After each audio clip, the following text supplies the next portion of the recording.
মালদায় স্নান যাত্রা উৎসব। কথিত রয়েছে স্নান যাত্রার পরেই জগন্নাথের শরীরে আসবে ধূমজ্বর। রথের দিন পর্যন্ত তিনি গৃহবন্দী হয়ে থাকবেন।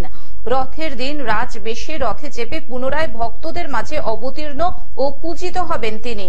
অন্যান্য উৎসবের মতো ইসকনের রথযাত্রা এবং জগন্নাথ দেবের স্নান যাত্রা একটি ধর্মীয় মুখ্য অনুষ্ঠান। রথের দিন পুনরায় তিনি ভক্তদের মাঝে অবতীর্ণ হবেন। প্রতি বছরের মতো এবারও মালদা ইসকনের উদ্যোগে মালদা শহরের বালুরচর এলাকায় মহেশ্বরী ভবন চত্বরে মহা সমারোহে আয়োজন করা হয় জগন্নাথ দেবের স্নান যাত্রা উৎসব। আগত সমস্ত ভক্তের জন্য ব্যবস্থা করা হয় মহাপ্রসাদের।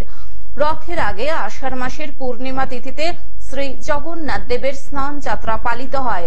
সকাল থেকে হাজার হাজার ভক্ত সমাগম হয়। ভক্তরা দুধ, ঘি, জল দিয়ে জগন্নাথ, বলরাম, সুভদ্রার 3টি বিগ্রহকে স্নান করান।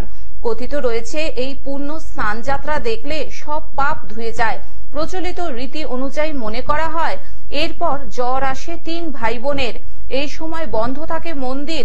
এই বছর রথযাত্রা অনুষ্ঠিত হবে 7 জুলাই। স্নান যাত্রার পর ধুমধাম করে পালিত হয় রথযাত্রা। আজকে যে দিনটা সেটা হচ্ছে জগন্নাথের জন্মদিন। এটা আমরা পালন করি, স্নান যাত্রা হিসাবে পালন করি। আমরা প্রতি বছর এটা হয়ে আসছে আমাদের, এবং আমরা শুরু করি সেটা। আগামী 15 দিন আমাদের রথযাত্রা শুরু হবে। এটা হচ্ছে 20তম রথযাত্রা আমাদের। মালদা থেকে অভিষেক দাসের রিপোর্ট, গ্লোব নিউজ। এখন থেকে গ্লোব টিভি দেখুন আপনার স্মার্টফোনেও।